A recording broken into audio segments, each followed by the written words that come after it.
سلام علیکم، حالتون چطوره؟ خیلی خوش اومدیم به این ویدیو. امروز یه ویدیو راهنمای خرید گوشی داریم از 0 تومن تا 30 میلیون تومن. ردبندی هم کردم، گوشی‌های تا 10 میلیون تومن، گوشی‌های تا 20 میلیون تومن، گوشی‌های تا 30 میلیون تومن. قبل از اینکه بگم بدونید که بازار خیلی خرابه. فقط همینو بدونید. خیلی از گوشی‌هایی که ما حتی چند ماه پیش مثل آصف 5S می‌خریدیم 5-6 میلیون تومن، الان از 9 تومن شروع میشه تا به بالا، تازه پایه ترین نسخش. و اگه خواستید گوشی بخرید حالا تو همین هفته، همین الان بخرید که یه خبری هم اومده که قرار شده چند درصدی افزایش داشته باشه پول گوشی ها.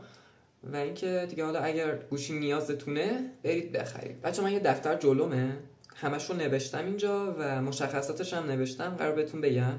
تا 5 میلیون تومن ردمی A3X که پایین رده به حساب میاد، پایین رده شیائومی، نسخه پایش از 6 میلیون و نیم شروع میشه. 6 میلیون و نیم شروع میشه. باتری 5000 میلی آمپری داره، خوبه. پردازندش تایگر T612 است، یه پردازنده نوپای توی در واقع گوشی‌ها که جدیدن خیلی داره رو گوشی‌های پایین رده این پردازنده استفاده میشه.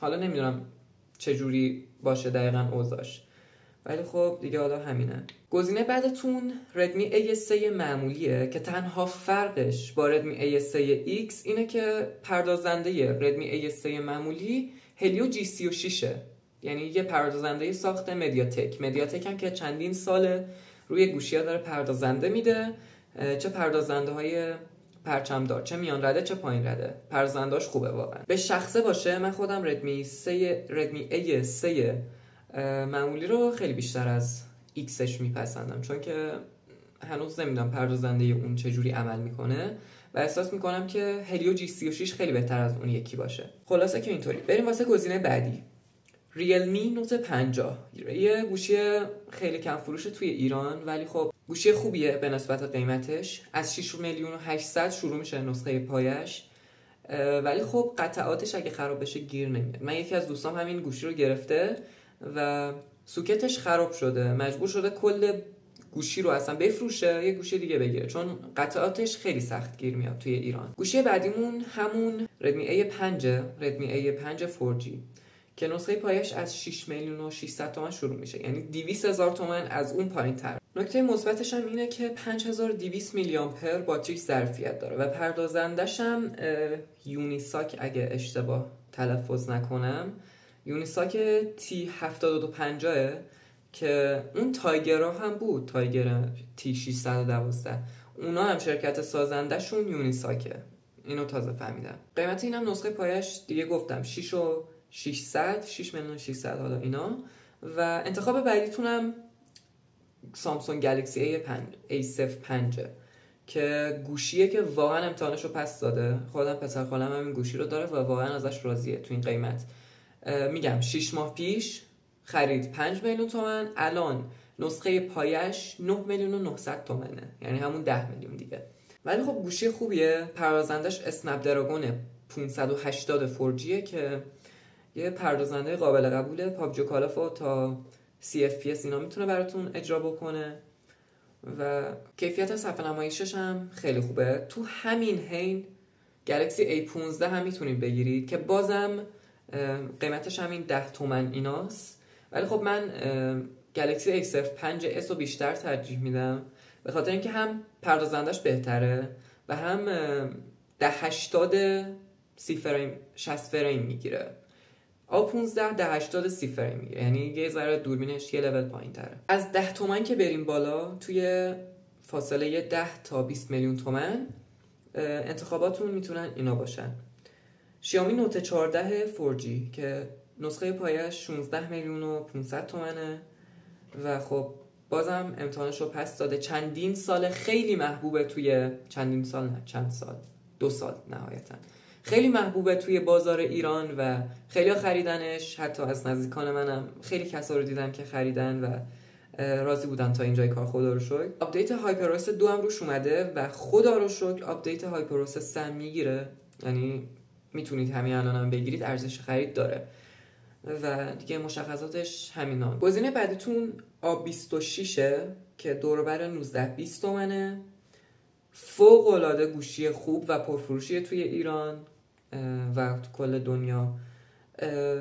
پردازندش اگزینوس 1380، یه پردازنده بومی سامسونگ و بازم 5000 میلی آمپر ظرفیت باتری داره. نکته مثبتش اینه که توی رنج 20 میلیون تومان بهترین صفحه نمایشیه که میتونه روی گوشی باشه. انتخاب بعدیتون CM فون 2 که توی رنج 20 میلیون تومان میتونید تهیه بکنید. یه گوشیه که توی بازار ایران ازش کم پذیرایی شده. میدونید چی میگم؟ خیلی کم لطفی بهش شده. ولی خب خیلی گوشی خوبیه. خیلی گوشی خوبیه و همه چیز از یه گوشی 20 میلیون رو داره. مثلا طراحیش خیلی خفنه، مهمترین نکتهش طراحیشه. صفحه نمایشگرش خوبه، مثلا دوربیناش خوبن. ولی یه نکته منفی که دربارش هست اینه که پردازندش یه مقدار ضعیفه. مثلا گلکسی A26 میتونه پابجی و کالاف رو 60 FPS ران کنه، ولی این گوشی CM فون 2 30 FPS مثلا نهایتا 45 FPS میتونه ران کنه و این نکته منفیه براش. پردازندش دایمنسیتی 7300 و توان شارژش هم 33 واته. از بین همه این گوشیه که گفتم تا الان این 33 واته از همشون بیشتر بوده دیگه. حالا از رنج 20 میلیون تومان که یه مقدار بریم بالاتر میرسیم به پوکو F6.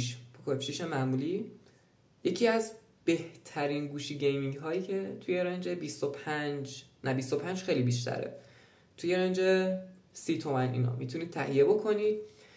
پردازندش اسنپ دراگون 8S نسل 3 یکی از بهترین پردازنده های گوشی ها توی رنج 30 میلیون تومنه. پابجی و کالاف رو 120 FPS ران میکنه که بالاترین فریم ریت فعلا خفن الان. میریم سراغ آپشن بعدی، پوکو X7 پرو که بازم در واقع میشه رقیب پوکو F6. واقعا این گوشی واقعا خوبه. خب در حال رقابت با خیلی از گوشی‌های گیمینگیه که حتی ازش گرونتره. مشخصاتش هم اینان: دایمنسیتی 8400 اولترا و یک باتری با ظرفیت 6000 میلی آمپری با سرعت شارژ 90 وات باز که توی تقریبا 45 دقیقه میتونه 0 تا 100 شارژ بکنه گوشیتون رو.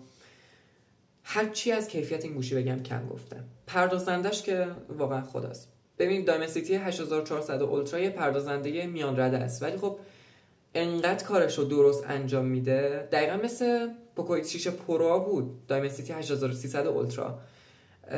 که خب باز اینجا یه نکته دیگه هم بهتون بگم، پوکو X6 پرو هنوزم ارزش خرید داره به نظر من. پردازندش واقعا داره عالی کار میکنه. توی پابجی 90 FPS میده، توی کالاف 120 FPS. حالا نمیدونم، میگن که یه آپدیت هم واسه پابجی اومده که پابجی رو میتونه 120 FPS ران کنه. دقیقا نمیدونم، ولی خب خیلی گوشی خفنیه. زیاد فرق خاصی هم نسبت به پردازنده 8400 اولترا نداره. میدونید بنچمارک ها خیلی عدد نزدیکی رو نشون میدن و همینطور پرفورمنس خیلی نزدیکی هم دارن به هم دیگه.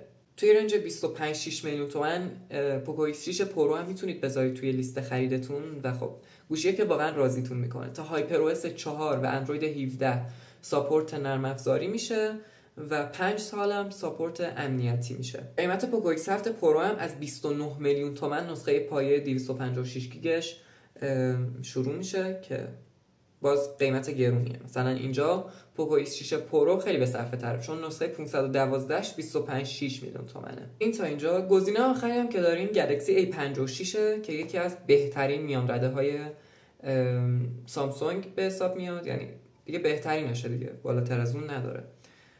از 28 میلیون تومان نسخه پایه شروع میشه. پردازندش اگزینوس 1580. گوشی خوبیه واقعا، هم توی گیم. دوربینش که فوق العاده است، صفحه نمایشش فوق العاده است. طراحیش هم واقعا حس لوکسی میده به آدم، یعنی احساس میکنی که پرچمدار دست گرفتی و میتونی باش گیم هم بزنی. پابجی و کالاف رو 60 FPS میده اگه اشتباه نکنم. حالا اگه کسی A56 داره بیشتر از 60 FPS گرفته توی پابجی یا کالاف، توی کامنت ها به من بگه. خیلی ممنون که تا اینجا این ویدیو رو نگاه کردید. اگه خوشتون اومد از این ویدیو و به دردتون خورد، لایک کنید، سابسکرایب کنید و یه کامنت ریزم برای من بذارید که دیگه منو حمایت بکنید. مرسی ازتون. خدا نگهدار.